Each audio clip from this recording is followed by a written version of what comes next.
Hey everybody, welcome back for another video. So, the video that I receive requests for the most often, without a shadow of a doubt, is always for a library tour video or a bookshelf tour video. And you guys aren't wrong, I love watching those types of videos as well, and I would love to make one for you. But the truth is, I just don't really know how. It's no secret that the editing and the post-video production stuff is not where I shine. And I've tried to make a couple, and I'm just never happy with the way they turn out. Like, I don't know how to zoom my camera in right. I don't know how to do voiceovers. I'm just not really sure how to do it. So I scoured through YouTube and found a couple of like bookshelf tour tag type videos, and I kind of compiled them to make my own. And at the end, I am going to attempt to give you somewhat of a little bit of a ghetto tour.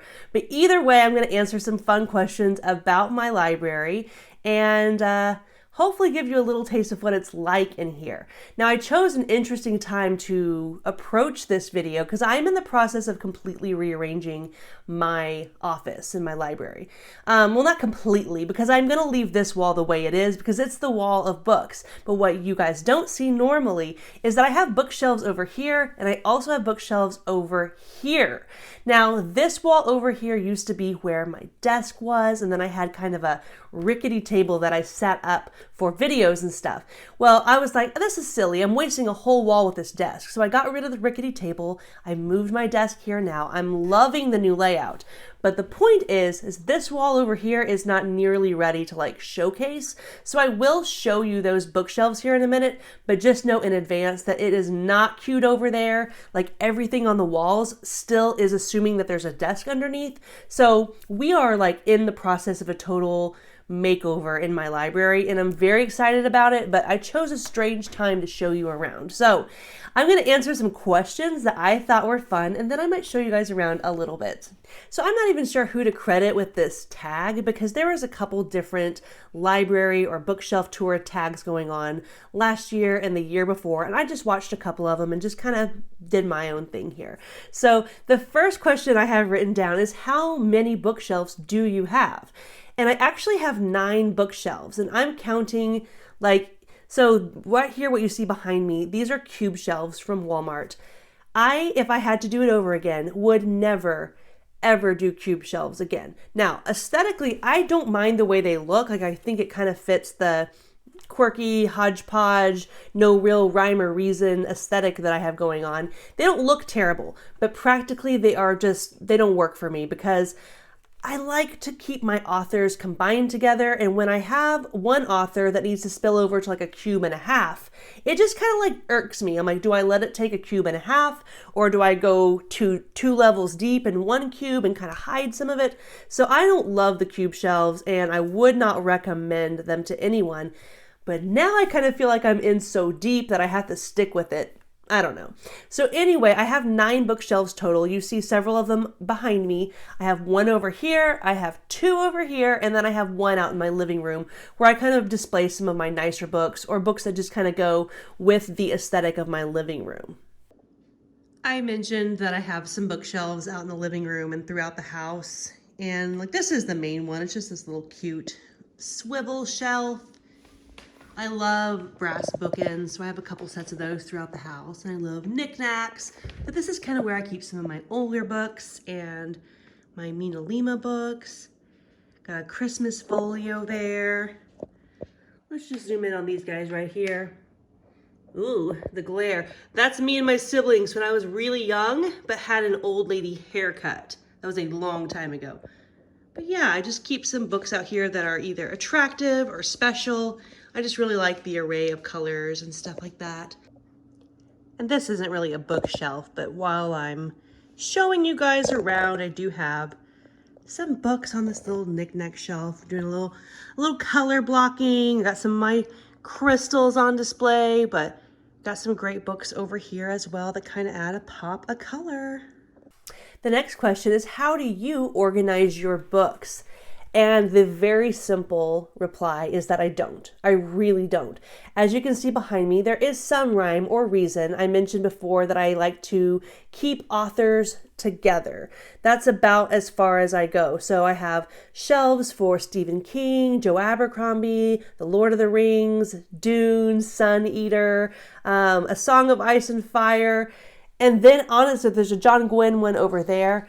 But other than those authors that I have a whole bunch of their collection, everything else is just kind of hodgepodge. It'll start out being like, oh, I'll keep these horror books together, or I'll put my science fiction over here, but it never ends up that way. So I don't know. I don't organize at all. Over here on this bookshelf over here, this is originally going to be like my top shelf books. And I was going to keep all my nicest editions over here, favorite books, but it just doesn't ever end up working out like that. So all of this to say, I say this all the time. People always think I'm joking. I'm not. If you would like to come to Missouri and have free reign over organizing my books, like I know there's someone out there right now who thinks that sounds so fun, come here. I'll cook for you. I'll put you up, let you stay the night. I will invite an absolute stranger into my home to come make sense of this mess because I simply cannot. Okay. Get with me on the details and maybe we'll have a follow-up video of a random stranger from the internet who's probably not a serial killer coming to my house to help me organize. Is that a video you guys would like to see? The next question is, how many books do you own? My first instinct was to completely ignore this and say, I don't know and I don't care. But then curiosity got the best of me, and I have a clicker counter, so it was very easy to walk through. And it took me about 5 minutes to get a quick rounded estimate for you guys. And it turns out I have about 567 books. That is about 167 more books than I would have guessed if you had asked me ahead of time. What I did not include in that master count was a lot of my nonfiction. And I don't mean like autobiographies and stuff like that. Like I have a whole nother life that you guys don't know about. So I have a whole shelf of books like The Practice of Aromatherapy, Understanding the Enneagram, Biology of Belief, and The Chemistry of Essential Oils. I have a whole shelf of books over there that I find wildly interesting that zero in on a lot of my ultra specific areas of interest. So I'm not going to bore you guys with all of that, but when it's all said and done, I bet you I have about 650 books in this house, and I don't even know what to do with this information. Like I feel shocked and a little gross, but at the same time, like very proud. So as a book collector, I guess that's what you do. You just keep accumulating books. But the good news is I really don't keep books that I don't either love or plan to love. Like I feel like I've been doing a really good job lately of letting go of things that I'm not super crazy about. So it is a lot of books, but I'm proud of it and I'm just really happy with it. Books make me super happy. Next question is, what is the oldest book on your shelf? And I didn't know if it was like the actual oldest book on your shelf, like the actual physical object is very old, or if just like it was published a long time ago and it's very old. So I just went ahead and went with this copy I have of The Pilgrim's Progress.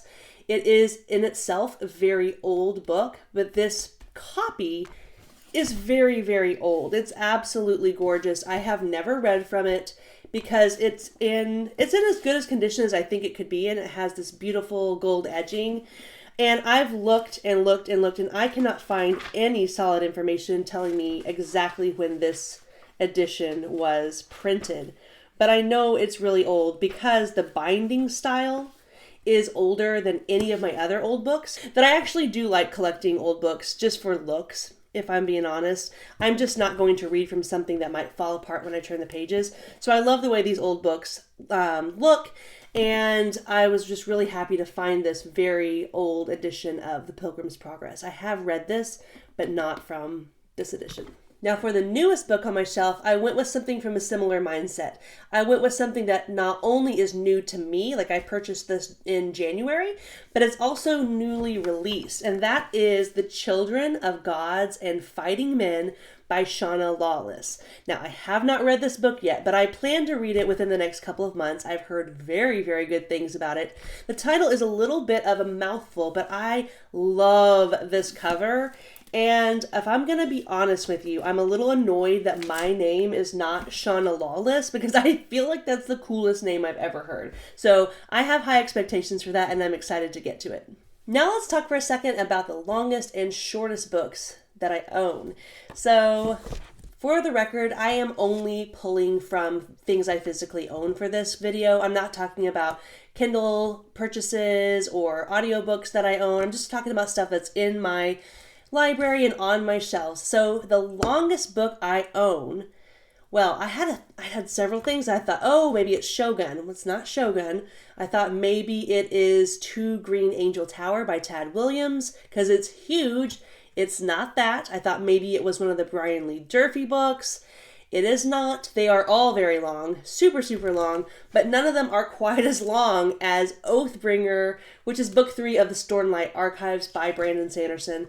For a long time, I knew this was the longest book in my collection, but I thought some of those others might pass it, but none of them did it. This enormous book by Brandon Sanderson is over 1,200 pages long. Now, I did read this really quickly. I absolutely binged it because I loved Oathbringer. So it didn't feel like 1,200 pages to me, but apparently that is the longest book I own. Now for the shortest book, this one was a little bit trickier because I don't own a lot of teeny tiny books. I do have some novellas and stuff like that, but all of them are over 125 pages. So I decided to pull a book that I know is short and it's very special to me and I never get to talk about it. And it is Rumple Buttercup by Matthew Gray Gubler. And this is a children's book, so I don't know if it counts, but I'm counting it because I always keep it displayed at the top of my bookshelf, which I'll show you guys later. I do have some books displayed. This is one that I always keep front facing and displayed because I love it. Now, like I said, it is a children's book, so I know it's not going to be for everybody, but it is a story of bananas, belonging, and being yourself, and I absolutely love it. I'm going to read you the back real quick. Rumple Buttercup has 5 crooked teeth, 3 strands of hair, green skin, and his left foot is slightly bigger than his right. He is weird. Join him and Candy Corn Carl, his imaginary friend made of trash, as they learn the joy of individuality as well as the magic of belonging. Guys, this book is so good. Like, it makes me cry every time I read it, and I'm obsessed with the illustrations in here and just the writing style. It is so good. If you have kids, you should buy this book. If you don't have kids, but you like Matthew Gray Gubler, you should get this book. If you have grandkids or you know kids, it's just such a sweet story. It'll make you laugh, and it just has a great general takeaway. So 5 stars, I highly recommend it, and it's probably the shortest book I have over there on that shelf. The next question is, what is the predominant genre on your shelves? For me, it is by far and away fantasy. I would guess probably 70% of what's on my shelves is fantasy, and I'm totally okay with that. I like trying new things. I like to dabble with science fiction and horror, and I'm reading more classics this year, lit fic here and there, but my heart belongs to fantasy, and I'm totally fine with my physical books that I own, like strongly leaning that way. Bookshelf knickknacks. Do I have any? What are they? I have so many. Like, I have tons of little knickknacks because I just like them so much. But what I'm going to show you guys today is something really special because I had a friend make them and she's so talented and she like taught herself how to do this. I could never. So these are these little crocheted Harry Potter characters, and the attention to detail on them is so good. Like, Harry has his little scar and his glasses and his unruly hair.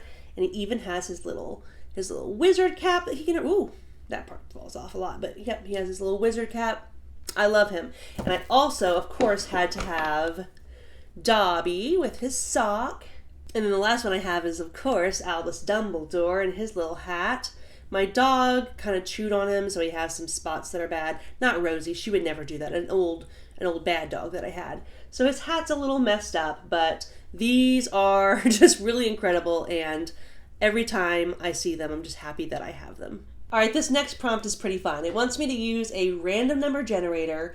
So I'm going to put in 567. That's how many books I have. It wants me to pick a random book and talk about it. So let's see what number I get. Okay, it says 64.